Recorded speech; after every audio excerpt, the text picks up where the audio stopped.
खाण्यापिण्याचा तर व्यापार नाही. आपण आता जगावरती खाण्यापिण्यासाठी अवलंबून नाही होईल. स्पेस टेक्नॉलॉजी आहे ती असली काही नसली काही लोक जगतात, स्वतःहून डेव्हलप करता येईल. पण आंतरराष्ट्रीय राजकारणात घाबरल्याचं होतंय का म्हणजे सगळ्या ह्याच्यात? आंतरराष्ट्रीय राजकारणामध्ये भारताने कुठेतरी पाठीमागे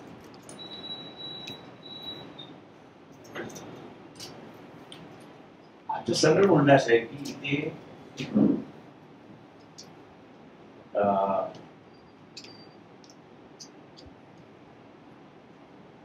नेतृत्व हे सगळ्यात महत्वाचे असं मी त्या ठिकाणी गल्लीतल्या दादागिरी गल्लीतल्या मारामारीमध्ये सुद्धा आपण असं जर पाहिलं तर गल्लीच्या मारामारीमध्ये सुद्धा जो एग्रेसिव्ह आहे तो जिंकतो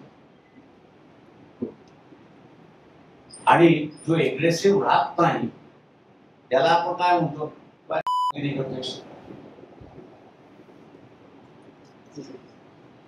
केली सोडून तो हारला असेल. ही जी गल्लीतल्या लढाईची जी आहे व्यथा आहे ती मोठ्या लढाईमध्ये सुद्धा ती आहे. तुम्ही माघार का घेतली? तुम्ही जिंकत असताना तुम्ही माघार का घेतली याचा खुलासा पहिल्यांदा झाला. आणि तुम्ही माघार घेतली म्हणजे केली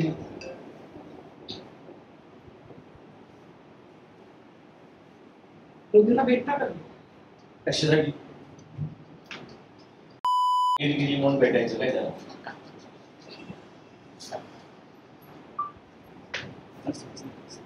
सगळ्यात महत्वाचं तुम्ही सगळेजण मिस झाला ते मी तुम्हाला सांगतो. विड्रॉलच्या थांबल्यानंतर दुसऱ्या दिवशी 2 दिवसानंतर तिन्ही आर्मी वाल्यांच्या सगळे एअरफोर्स नेव्ही आणि आर्मी यांची प्रेस कॉन्फरन्स आहे. याच्या अगोदरपर्यंत पाकिस्तानमध्ये किती ट्रेनिंग सेंटर्स होते आपल्याला माहित होते का? अजिबात माहित नव्हतं.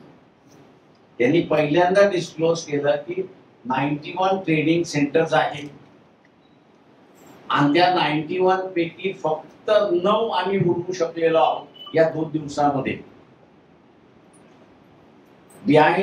बिटवीन दी लाईन्स जर लीड करायचं म्हटलं तर आर्मीचा जो राग होता जे सिक्रेट होतं गव्हर्नमेंट ते त्यांनी बाहेर काढलं की किती ट्रेनिंग सेंटर्स आहेत आणि लोकांना त्यांनी असताना सांगितलं की एवढे ट्रेनिंग सेंटर्स अजून शिल्लक आहेत की जे ते उद्ध्वस्त केल्याशिवाय टेररिस्ट अटॅक भारतावरती थांबणार नाही.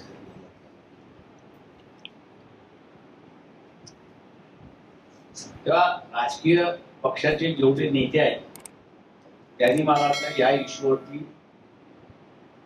खुलेपणाने बोललं पाहिजे असं मी त्या ठिकाणी